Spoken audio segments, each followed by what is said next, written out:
এটা বিএনপি মনে করছে উপলব্ধি, এবং বিএনপির বিশ্বাস চলমান যত ঘটনা অনিশ্চয়তা, বিএনপি বিরোধী, বিএনপির স্বপ্নভঙ্গের যে কারণ, বিএনপির গণভোট বিরোধী যে খায়েশ, জুলাই সনদ বিরোধী যে খায়েশ, এগুলো যে সব নষ্ট হয়ে যাচ্ছে, সবকিছুর নেপথ্যে প্রফেসর ইউনূস নিজে।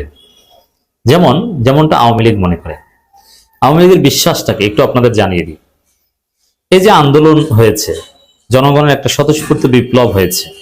হ্যাঁ, হাসিনা পতনের চেষ্টা শিবির, জামাত, বিশেষ করে ঢাকা বিশ্ববিদ্যালয় শিবির 2012 সাল থেকে পরিকল্পনা করে আসছে, এটা আমি জেনে শুনে বলছি। বিএনপি কখনো হাসিনার পতন চায়নি। বিএনপি চেয়েছে নির্বাচনের মাধ্যমে ক্ষমতা হস্তান্তর, বিএনপি জিতবে। ওটাকে হাসিনা পতন চাও বলে না, নির্বাচনের মাধ্যমে পিসফুল পাওয়ার ট্রান্সফার, এটা বিএনপি সবসময় বলছে। তারা গণতান্ত্রিক, তারা এটা চায় এটা চায়। কিন্তু শিবির নির্বাচনের বাইরেও হাসিনাকে কিভাবে জয় বাংলা করে দেওয়া যায় 2012 সাল থেকেই পরিকল্পনা করেছে, এবং সেই পরিকল্পনা একটা প্রক্রিয়ার অংশ হিসেবে ছাত্র শক্তি গঠনে সহায়তা করা বা আরো বিভিন্ন আন্দোলনে শিবির সর্বোচ্চ এফোর্ট দিয়েছে, যেমন 2018 সালে কোটা সংস্কার আন্দোলন, নিরাপদ সড়ক আন্দোলন ইত্যাদি ইত্যাদি। এরকম মেটিকুলাসলি ডিজাইন নানান প্রজেক্ট থাকলেও মূলত 24-এর বিপ্লব, জুলাই আগস্ট বিপ্লব, এটা একটা স্বতঃস্ফূর্ত বিপ্লব। এত বড় বিপ্লব মেটিকুলাসলি ডিজাইন করে সম্ভব নয়।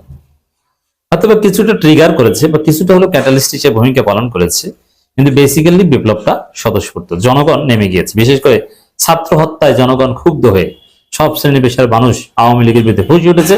এমনকি আওয়ামী লীগের অনেকে ছাত্রলীগ ত্যাগ করেছে, আওয়ামী লীগ ত্যাগ করেছে, এরকম হাজার হাজার মানুষ আছে, আপনারা জানেন। কিন্তু আওয়ামী লীগ মনে করে যে এই জুলাই আগস্টে যত ঘটনা ঘটেছে এগুলো সব ইউনূস মেটিকুলাসলি ডিজাইন করে আমেরিকার সাথে মিলে যুক্তরাষ্ট্রের সহায়তায় এই ঘটনা ঘটিয়েছে, এবং এগুলোর নেপথ্যে ইউনূস এবং আমেরিকার সহায়তায় এটা একটা সিস্টেম করা হয়েছে। এটা হচ্ছে আওয়ামী ব্যাখ্যা জুলাই আগস্ট বিপ্লবের। বিএনপিও এরকম আওয়ামী লীগকে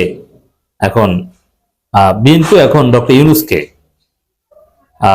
ওইরকম মনে করে যে এই যে বিএনপির আকাঙ্ক্ষার বিপরীতে বিএনপি প্রথমে ঐকমত্য কমিশন মানবে না, তারপর মানতে হচ্ছে।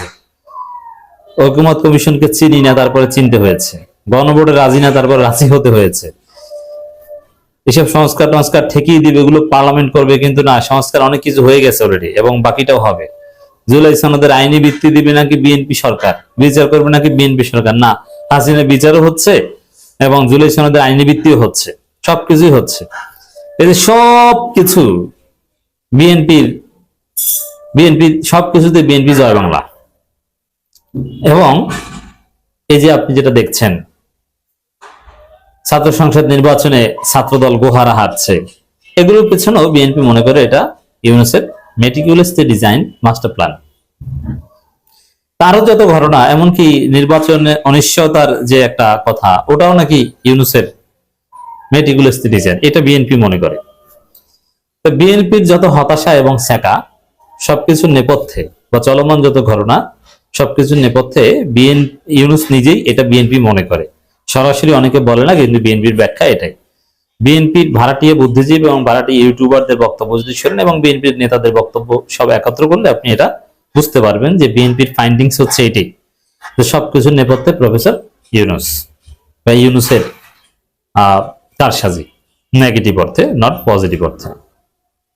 এমনকি এই যে আপনারা দেখেছেন যে আওয়ামী লীগ নিষিদ্ধ আন্দোলন, ছাত্র জনতা শাহবাগ অবরোধ করলো, কয়েকদিন আন্দোলন করলো, আওয়ামী লীগ নিষিদ্ধ হয়ে গেল। এইভাবে মেটিকুলাসলি ডিজাইন, মানে ওটাও বিএনপির ব্যাখ্যা এরকম যে ইউনূস নিজেই ছাত্রদের মাঠে নামিয়ে একটা পরিস্থিতি দেখিয়েছেন, যে পরিস্থিতি এতে আওয়ামী লীগকে নিষিদ্ধ করতে হবে, নিষিদ্ধ করে দিয়েছে। এখন আবার জামাত, চরমনাই সহ 8 দল যে অনেক প্রয়োজনে, এটা লাগবে নিশ্চিত না, প্রয়োজনে যে অবস্থান কর্মসূচি, অনির্দিষ্টকালের অবস্থান কর্মসূচি ঘোষণা করেছে যমুনার সামনে, ওটাও ইউনূসের মেটিকুলাসলি ডিজাইন একটা মুভমেন্ট। ইউনূস নিজেই সিগন্যাল দিয়েছেন এবং এর ফলে ইউনূসের উপর চাপ আসবে, তারপরে ইউনূস জুলাই সনদ বাস্তবায়ন করে দিবেন। বিএনপির ব্যাখ্যা এখন এটাই মির্জা ফখরুল ইসলাম আলমগীরের একটা বক্তব্যে ফুটে উঠেছে। মির্জা ফখরুল এখন জাতীয় রাজনীতি করেন না, বিএনপিতেও তিনি কোণঠাসা। তিনি এখন ঠাকুরগাঁওয়ের এক কোনায় যেয়ে বসে থাকেন বেশিরভাগ সময়, সপ্তাহের পর সপ্তাহ, দিনের পর দিন। এবং তিনি নাকি ইউনিয়ন বিএনপি নিয়ে কথা বলেন, এর বাইরে জুরিসডিকশন নিয়ে কথা বলেন না। যেমন আওয়ামী লীগের ভোট পেতে মির্জা ফখরুল আসলে পাগল হয়ে গেছেন যে বিএনপি তো পদ তো আর থাকছে না, এখন যদি এমপি হতে না পারি তাহলে তো মান সম্মান কিচ্ছু থাকছে না। এই জন্য ঠাকুরগাঁও ঘুরছেন এবং এমপি হওয়ার আশায় নীতি নৈতিকতা বিসর্জন দিয়ে পাগল হয়ে গেছেন। আওয়ামী লীগের ভোট চাচ্ছে, নৌকার ভোটারদের আশ্বাস দিচ্ছে যে আমরা আপনাদের পাশে আছি, এবং মামলা প্রত্যাহারের ঘোষণা দিচ্ছে যে আমাদেরকে ভোট দিন। এখন মামলা প্রত্যাহারের ঘোষণা দিয়ে তারপরে বলছেন না এটা শুধু এক ইউনিয়নের জন্য বলছি, ওটা সারা বাংলাদেশের জন্য না। এর মানে মির্জা ফখরুল আসলে সারা বাংলাদেশের রাজনীতি এখন আর করেন না। এর মানে আসলে মহাসচিবের অঘোষিত দায়িত্ব মনে হয় সালাউদ্দিনকে আর রিজভিকে ভাগ করে দিয়ে দিয়েছে। মির্জা ফখরুল এখন দইঞ্চা, দইঞ্চা বুঝেন, মানে দেখতে বাহির থেকে মোটা সুন্দর একটা জিনিস, আসলে ভিতরে ফুসা। তো মির্জা ফখরুলকে দেখতে মহাসচিব মনে হলো, আসলে তিনি মহাসচিব মনে হয় না। এই মির্জা ফখরুল বলেছেন দেশের চলমান সংকট উদ্দেশ্যমূলক। তাহলে কার উদ্দেশ্যমূলক? এটা দ্বারা তিনি বোঝাতে চেয়েছেন ইউনূস নিজে উদ্দেশ্যমূলক ভাবে এই চলমান সংকট তৈরি করেছেন এবং এগুলো নেপথ্যে প্রফেসর ইউনূস। কিন্তু এটা সরাসরি বলতে পারেন না, এই কারণে ঘুরিয়ে পেঁচিয়ে বলার চেষ্টা করেন। মানে ইউনূস মেটিকুলাসলি ডিজাইন করে এই চলমান সংকট তৈরি করেছে, সংকটের মধ্য দিয়ে বিএনপিকে জয়বাংলা করে দিতে চায়। তারপরে ইউনূস আরো ক্ষমতায় থাকতে চায় এবং ইউনূসের পছন্দের শক্তিকে ক্ষমতায় বসাতে চায়, যেমনটা আওয়ামী লীগ মনে করে যে মেটিকুলাসলি ডিজাইন করে আওয়ামী লীগের পতন ঘটিয়েছে জামাত শিবিরকে সাথে নিয়ে। এবং ইউনূসের সাথে বিএনপি ছিল, একথা কিন্তু আওয়ামী লীগ বলে না যে জামাত শিবিরকে সাথে নিয়ে। এখন বিএনপিও বলছে উদ্দেশ্যমূলক। এখন কাদেরকে সাথে নিয়ে? এনসিপি আর জামাতকে সাথে নিয়ে। মানে বিএনপির এবং আওয়ামী লীগের আন্ডারস্ট্যান্ডিং এর মধ্যে কোনো পার্থক্য নেই। অবস্থা হচ্ছে এই জায়গায়।